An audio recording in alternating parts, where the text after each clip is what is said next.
Hi, Nate here from Nerdarchy, for nerds by nerds, and today we're going to be talking about the Dungeons & Dragons 5th edition race, Gnomes. I have my esteemed colleague, Ryan. Dave. I'm only esteemed, he's just a so-so colleague. That's right. Hey, don't roll like my brother. I'll roll like my brother. That's right. Alright, so what do you guys think about the 5th edition Gnome? How does They're it make very you feel? tinkery. Or Gnome, or Rocky. You know, it's funny, like the 5th edition gnome, it's like you got two sub-races that you can play in this book here, the PHB. And one of them is David the Gnome Tinker Gnome. I mean, David the Gnome Gnome. And the other one is, the Dragonlance Tinker Gnome. Mm-hmm. Pretty much. Two Which, flavors. they're actually the versions that I like of the gnome. So, ideally, playing the gnome, you're built to be a wizard. Yeah, pretty much. I mean, +2 to intelligence to start for both types, Tinker and the Forest Gnome. Yep. And then, a bonus to Dex or Con, depending on which subrace you go. And gnomes don't get, like, a ton of abilities. It's just the ones they get are really good. Yeah. I mean, they have dark vision, which is always useful. Yeah. Super handy. That's the feeling I kind of got when I read through. I was like, oh, this is it? But then... you have gnome cunning, which is pretty sweet. I mean, basically against any kind of thing that would affect your mind, they're pretty resistant. Yeah, intelligence, charisma, wisdom. All their mental stats. Yeah. They get advantage on the saving throws. Right, Really so sweet. it's kind of beefy. Nerdarchy's Nubs did the tank builds and addressed the gnome, and he's like, one of the things he brought up was at first the gnome doesn't look like it would be a very good tank. Except for you can dump all of your mental stats because you're rolling with advantage, which is Right. a net of a +5 to all of those, roughly 5 or 6. So he brought up a very interesting point. And then in addition to that, you can either take the bump to con or the bump to dex, which are both Right. useful for your fighters. Yeah. Mhm. It's really interesting with the rock gnome. They had this tinker feature. That's funny, yeah. It's kind of useless, but it's fun. Yeah. So if you're gonna have useless abilities, they might as well be fun. Well, I mean, Oh, except yeah. for, like, you can create, like, decoys and crap like that. Like, say you go Tinker Gnome Rogue. I mean, Yeah. it's suboptimal. But just say you're going to do, you sneak somewhere, you set off this decoy thing to go wander off, and then you go the other way around, Yeah, I mean, you definitely have to be more inventive. I mean, you have the fire starter, which is like, it's useful, but it's not like, it's not, That's a nice utility yeah, piece of equipment. Like a lighter. yeah, kind of, but like when you have mages that can do firebolt at will, Yeah. it seems less impressive, but it's kind of cool. It's like flavor stuff. I could definitely see, in future splat books, where that feature could be really expanded. expanded upon and be interesting. Absolutely.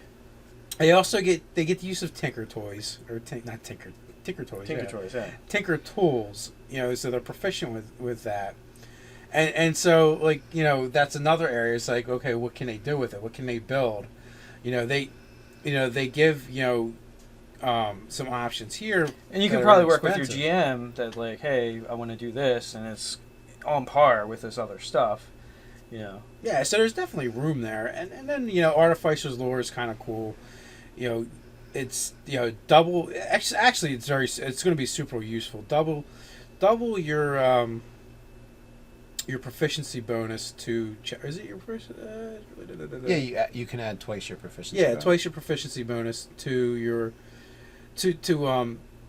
your history checks related to magic items, alchemical objects, and technological devices. So, that's super useful if you're that type of character. I imagine it's not very useful. I guess does that do anything for you if you don't actually have proficiency? Well, all right. So wait. So it's your. Whenever you make a. It is a proficiency bonus you normally apply, so it doesn't say. It's not like you can just double your intelligence score for it. No, it's not. It's not Yeah. it's your proficiency bonus. Yeah, I guess you would have to be proficient in it in some way, shape, or form. So I forget, how does it work?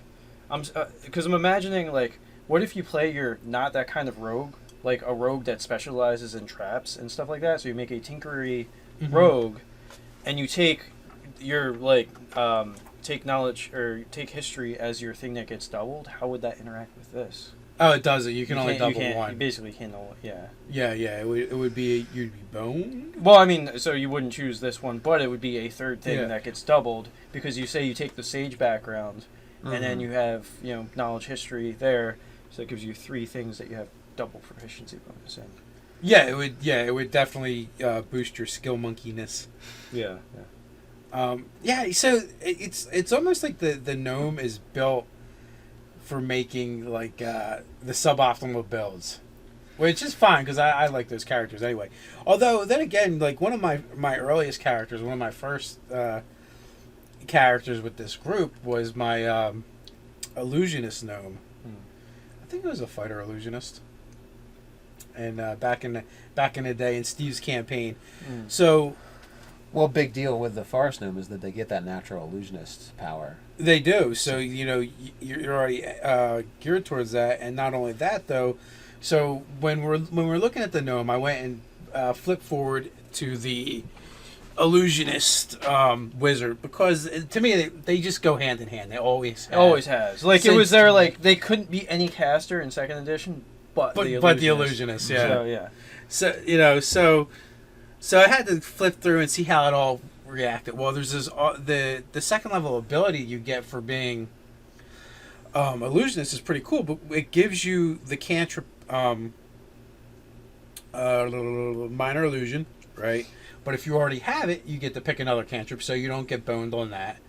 And then it actually improves it. So it gives you what's called improved minor cantrip, which the way minor cantrip generally works is you can either create an audible illusion or a visual illusion. Well, if you have the improved, you actually get to do both. And again, remember, it's only minor stuff, but remember, it's a cantrip, so it's at will. You can do it as often as you want. So I like it in the sense that I think it really makes your illusionist character feel more like an illusionist than ever. And it definitely goes with that whole, with the forest gnome, the David the gnome, blending in with stuff, the trickster character. Oh, that's the other one for the forest gnome, arcane trickster. It's perfect because definitely you're getting the bonus to dex and the bonus to intelligence. They're your 2 prime stats for that. I just ran a game yesterday where one of the characters played a rock gnome, Eldritch Knight. So yeah, I know it's funny, but again, intelligence. They need intelligence for their spell casting, and a warrior with a bonus to Constitution is nothing to sneeze at. And the gnomes have to have their fighters too, so. Well, exactly, and so he played the character as his background. He took a sage, so he definitely took it as like. He took all the stuff, like, I'd rather, for the background stuff, like, I'd rather sketch a monster's anatomy than run away, and that kind of stuff. He definitely did the stuff where, during the game, he's, like, he's pulling out parchment and a book and taking notes, about the traps that they're in. Nice. So. Well, they're still in them. While they're still, yeah, pretty much. Yeah, that's hilarious. Something else that says a little blurb about, but they don't actually stat it out, is the 3rd subrace of gnomes that they don't really talk much about. They have a little blurb here about deep gnomes, and they're very similar to their surface brothers. They're one of the only good races in the Underdark. But their humor and enthusiasm are kind of dampened by the oppressive environment, it says. Yeah, the Svirfneblins. I would have rather gotten a Svirfneblin playable race than the Drow, to be honest. Right. like they went and put this fa kill you evil race in the player's handbook, and they could come up with like one example of a good one. From the Underdark to appease the Drizzophiles. Yeah. Instead of going, oh look, here's this actual goodly race that lives in the Underdark and it's kind of cool. Yeah. What are you gonna do? Splat books. Yes, indeed. Well, the thing too is like if Wizards of the Coast puts out a Dragonlance campaign setting, then we could definitely get the Tinker Gnome from Dragonlance, and then I could see this subrace being blown way out.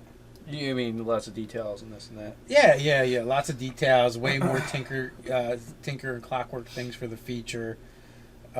Maybe more options, maybe backgrounds that would actually go with it. That might be cool. Right. Yeah. There's lots of stuff that hasn't happened yet, so it'll be always interesting to see where lots of books. So many books when you're only 2 books deep into the the edition. The new edition. Yeah. So there's that. So I guess the only thing we haven't mentioned here is the forest gnome's ability to speak with small beasts, and I guess that harkens back to AD&D, speak to burrowing mammals. Well, they've almost always had speak with animals capability. 3rd edition, they still had that too. They had limited access to it. Total hippie friend of the forest vibe. Burrowing mammals sort of thing. Yeah. Well, you can't do your David the Gnome without speaking to the woodland creatures. Absolutely. Yeah, I mean, as it stands now, they're not super dense or super filled out, but I'm sure with more books to come. Yeah, well, it's funny. Like the forest gnomes are kind of like Smurfs. Yeah, they're like Smurfs minus the blue and a little bit hairier. Or lawn gnomes, very lawn gnomey too. That's when I think of lawn gnomes. I think of the forest gnome. Vice versa. Yeah, well, I found the actual write-ups on the gnome pretty interesting, and it's funny. Like one of the art things that we've bashed is the picture of the gnome, and it's funny. Like the description of the gnome doesn't match the artwork at all. I found the description way cooler than the artwork. Yeah, well, it's like a very forlorn character, maybe anemic or something. It looks like she's got some health issues going on. Well, when they did the physical descriptions, it really seems to harken back to a combination of the AD&D gnome and something else. Yeah. They talk about the big bulbous nose. But then they talk about the crazy wild hair, which wasn't really an AD&D thing. I think that might have been more of a 3rd edition thing or later on. But then they also talk about the beard being well groomed and well trimmed, which that is very much harkens back to AD&D. The biggest problem the dwarf or the gnome has always had, always in the shadow of the dwarf. Yeah, it's separating from the dwarf. Well, they're kind of like a dwarf, is how you would describe a gnome. Well, except for they're like the good-natured personality. They're jovial dwarves. Well, good-natured personality of the elf with like the sort of like a lean dwarf physical attributes. Yeah, and in a lot of ways they have the driven nature of humans. Yeah, that's true too. They get analogous. 300 or 500 years, but they want to spend every second of it doing something. A lot of things. Well, so I found it really interesting that in this edition of the game, they've done the best job of defining the gnome out of any of the editions. Mm-hmm. Where before, like 18, it was absolutely, it's kind of like a dwarf. But when you read this description, I don't get that feel at all. I don't get a dwarf vibe out of any of it. Yeah, it's also between the gnome and the halfling. It's kind of hard to differentiate those two.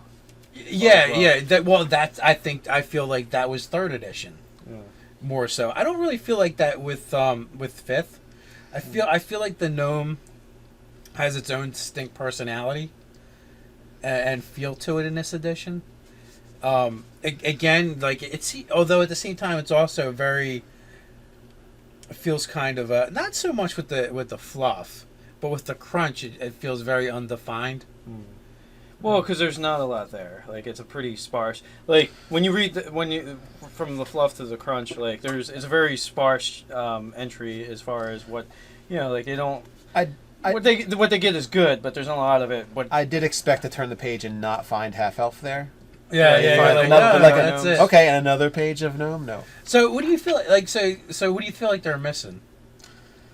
Well, I agree with you. I would have liked to see this Svirfneblin.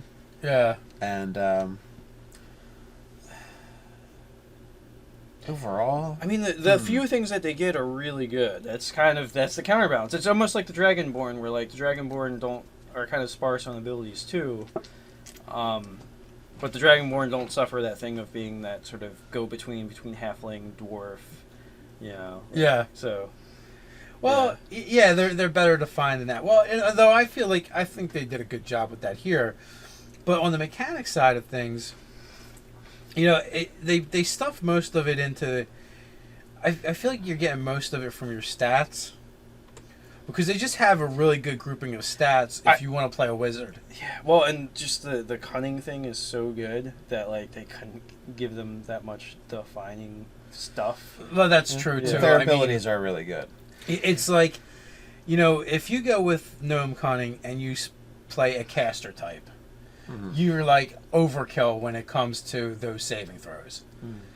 If you play the warrior type or the rogue type, you're now, you know, you've now you kind of get to ignore these abilities in favor of.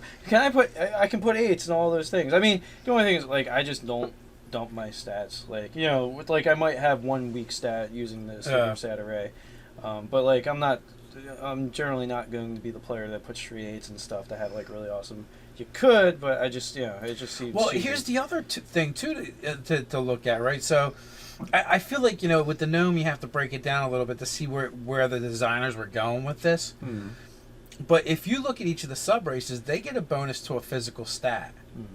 So those physical stats are going to affect. Well, their inform the other other saving options throws. or whatever. Yeah. So it's almost like they you know, with Gnome Cunning, they've covered all the mental stats when it comes to saving throws. And then you delve into the sub-race, whether you're talking con or dex, you're then covering another of the saving throws. That's 4 saving throws That they're going to be pretty darn good at. You know, and like if you think about it, right? Say you're a forest gnome and you play, let's go, fighter or barbarian. Dude, I do have a concept for Gnome Barbarian that I want to play. So. Well, all right. So gnome barbarian, forest gnome, right? So now you've covered all 6 stats when it comes to saving throws. Yeah, definitely. That's kind of crazy. So like I think that's why they seem sparse, because when you do that, like they tend to be kind of either overkill on their saves, or, you know, or they kind of cover them all. Yeah. Well, that's comparison. something. That's something that I would actually that character concept might consider dumping the mental stats, make them. I'm imagining this sort of backwater, like swamp dweller, sort of like, you know, maybe based off of the pecs, you know, like. Well, yeah, and he could be a trickster, and you know, with the speak with small beasts, he would definitely be like that Tarzan type. Yeah.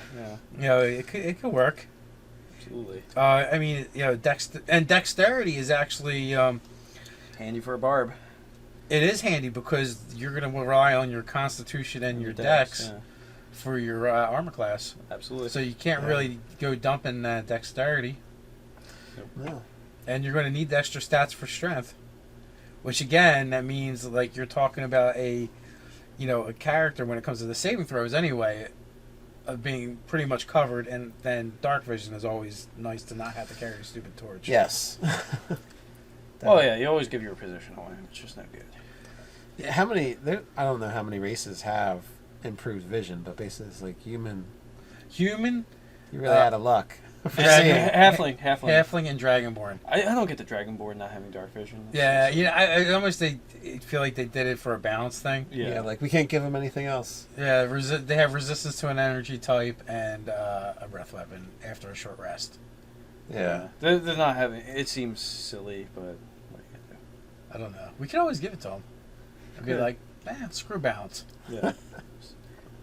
Send balance. So we got you with a gnome barbarian. What about you? You played a gnome. What are you thinking? Well, I have to say, after hearing the things about illusionist, that would be really cool to try out with a forest gnome or something naturey like a ranger or a druid. Okay, I would definitely do that. I'm interested in playing type since I've never really played a gnome ever. Yeah. In any edition, I think playing type would be. I have 2 that I would want to go to. One is the forest gnome and illusionist, and the other one doesn't exist yet. So I'm definitely thinking the rock gnome artificer. Yeah, well, obviously, yeah. Or like again, like the sort of the trap expert locksmith type of rogue would be fun to play too. Like they're just like The mechanical wizard. I want to see the most elaborate traps I could possibly imagine. You know, even if it's the death of me, because it probably would be. That's probably how he would go. Yeah. Happily, you know. So Sadly, he turns dwarf with that type of character, but you know, I got this weird dwarf fetish. yeah, it's kind of creepy and unnerving. I know. So, you know, with that, I mean, there really is not much more to talk about when it comes to gnome. There's definitely some interesting things you can go. You actually, though, the rock gnome plays pretty well into one of your racial concepts that you did in one of your homebrew campaigns. Oh yeah. So, well, it was our old campaign world that we had going for like a decade, I would say, right, something like that. Mm.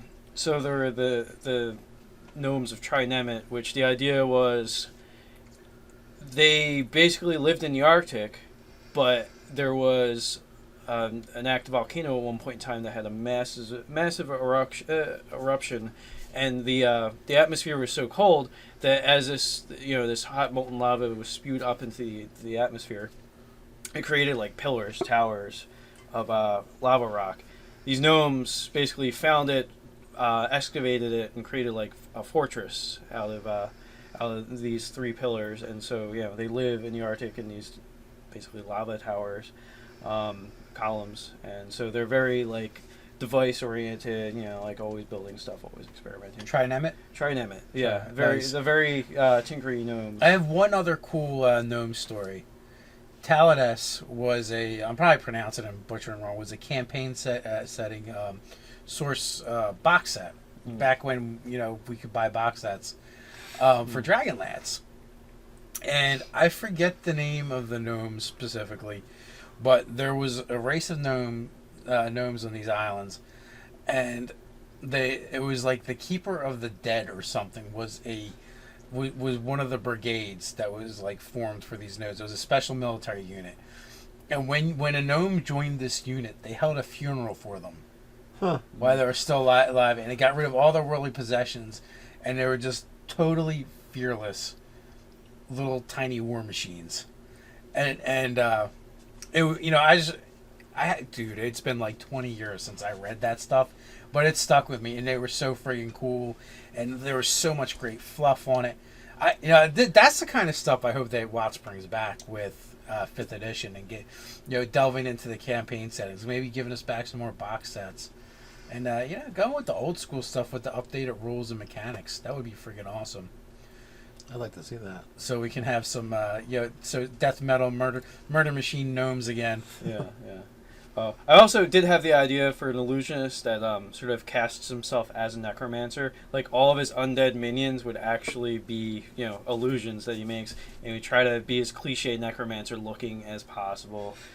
Maybe like a completely shaven head with like a forked beard and a skull cap. Well, yeah, maybe he wears ornamental bones on himself and stuff like that. But like, no, it's all fake, and it's just it's like a big elaborate prank. What background you got to take for that? Which one? What? Charlatan. Oh yeah. So take the criminal. Yeah. The false identity. Yeah. That's kind of funny. Yeah. It would be perfect for that. Yeah. What drives an illusionist gnome to pretend he's a necromancer? Because people are afraid of him. Obviously. Yeah. Yeah. So it's like borrowing off the cachet. I'm like, oh, I don't want to mess with this ultimate evil thing. So it makes me think of Baldur's Gate. Yeah. Which character or whatever? The necromancer. I am doom. I am death. Yeah. No, he would totally talk like that, like over the top theatrical. That sounds very entertaining. Yeah, I think it'd be fun. I don't know if he'd not have a lot of mileage as a PC, like if he would just get irksome after a while. Well, I think he'd find a problem when he found out that there are people that don't like necromancers enough to overcome their fear and hunt him down. Yeah. He's got a sworn nemesis paladin that keeps hunting him down. Yeah, except for he detects evil, and he doesn't register as evil. And actually all the undead are not really. So I don't know. He hides in plain sight. Yeah. Diabolical. The paladin just becomes disappointed. Yeah. He's just like, I thought you were gonna be my great nemesis. But, yeah. He's like, yeah. And he can all act it up. Yeah. Yeah. So I guess with that, gnomes. Gnomes. 5th edition Dungeons and Dragons. Yeah. Guys, weigh in the comments. If any of you guys have made gnome characters, give us your thoughts on them. You know, we gave you ours. Yeah, one of them or not. That's right. So with that, you can like, comment, subscribe, share, and of course you can find us on nerdarchy.com and Facebook. Facebook, the Twitter, the Pinterest, the Instagram, the Reddit. The Reddit. That's right. We're on Reddit now too. Just starting that up. So, well, until next time, Stay nerdy.